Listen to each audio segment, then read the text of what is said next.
हाँ जी दोस्तों, तो अभी एक क्वेश्चन लिख रहे थे ना, what is ozone molecule and ozone layer, how it is form. तो इसका आंसर लिख लेते हैं। तो ओजोन मॉलिक्यूल क्या होता है, मैंने बताया अभी। ओजोन मॉलिक्यूल का मतलब होता है कि एक मॉलिक्यूल जिसमें 3 एटम्स ऑफ ऑक्सीजन प्रेजेंट होते हैं। तो आप लिखिए, ozone molecule is the molecule having 3 atoms of oxygen joined together। और इसका फॉर्मूला क्या है? It's formula is O3। 3 atom से बनता है। तो ये होता है आपका ओजोन मॉलिक्यूल। 3 एटम्स ज्वाइन होते हैं ऑक्सीजन के, तो बनाते हैं वो लोग आपके ओजोन मॉलिक्यूल को। अब ओजोन लेयर क्या होती है? मैंने बताया था अभी कि ओजोन लेयर क्या होती है। Ozone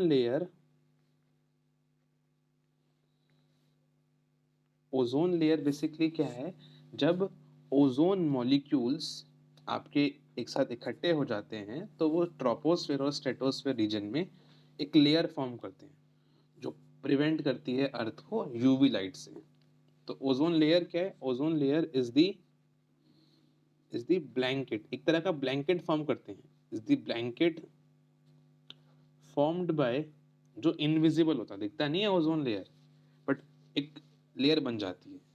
is the blanket form by ozone molecule in the troposphere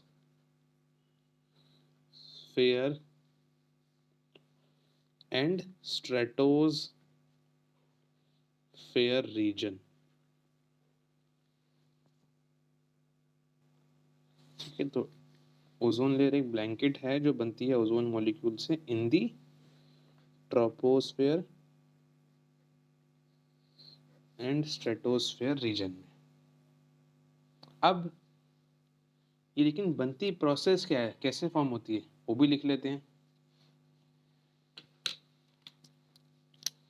तो होता क्या है, जैसे हम डिस्कस कर रहे थे कि जब आपकी यूवी लाइट फॉल होती है ट्रोपोस्फेयर और स्ट्रेटोस्फेयर रीजन में ऑक्सीजन के मॉलिक्यूल पे, व्हेन यूवी रेज या UV light falls over oxygen O2 molecule, O2 मतलब ऑक्सीजन होता है आपका, लिख लो ब्रैकेट में oxygen, in troposphere and stratosphere reason,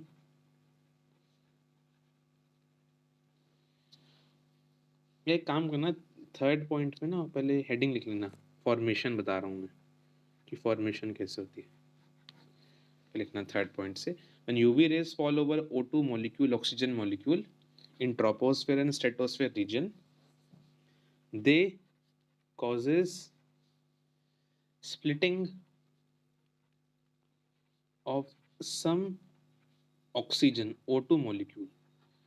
जब आपके ट्रोपोस्फेयर और स्ट्रेटोस्फेयर रीजन में यूवी रेस फॉल करती हैं कुछ ऑक्सीजन पे, सब पे नहीं, ट्रोपोस्फेयर और स्ट्रेटोस्फेयर रीजन में बहुत सारे होते हैं ऑक्सीजन मॉलिक्यूल, जब कुछ पे गिरती हैं वो, तो आपके टूट जाते हैं ऑक्सीजन मॉलिक्यूल ऑक्सीजन एटम में। मतलब देखो ऐसा होता है, ऐसे होते हैं ऑक्सीजन के मॉलिक्यूल्स O2, जब यूवी रेज गिरती हैं तो इनका बॉन्ड हो जाता है ब्रेक, तो कुछ ऑक्सीजन के मॉलिक्यूल्स ऑक्सीजन के एटम्स में टूट जाते हैं।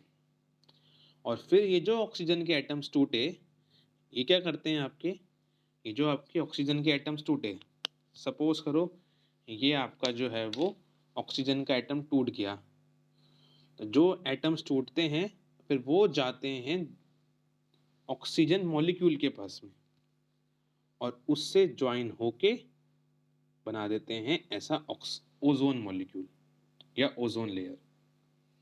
तो जब यूवी रेस गिरती हैं ऑक्सीजन के मॉलिक्यूल पे, तो कुछ टूट जाते हैं ऑक्सीजन के मॉलिक्यूल्स ऑक्सीजन एटम्स में, और ये जो ऑक्सीजन एटम्स होते हैं, दीज ऑक्सीजन एटम्स जो बनते हैं formed then combines with oxygen molecules, या ऐसे लिख लो with other oxygen molecules। जब यूवी रेज गिरी तो कुछ ऑक्सीजन के मॉलिक्यूल्स टूट गए ऑक्सीजन एटम्स में, बचे हुए ऑक्सीजन एटम्स दूसरे ऑक्सीजन मॉलिक्यूल से कंबाइन होते हैं, फॉर्मिंग, इससे बनता है O3, ozone molecule and ozone layer, और फिर आपकी O3 या ओजोन मॉलिक्यूलर लेयर बन जाती है। ऐसे होता है फॉर्मेशन। और लास्ट में आप इसकी इक्वेशन भी लिख लीजिए कि कैसे हो रहा है ये।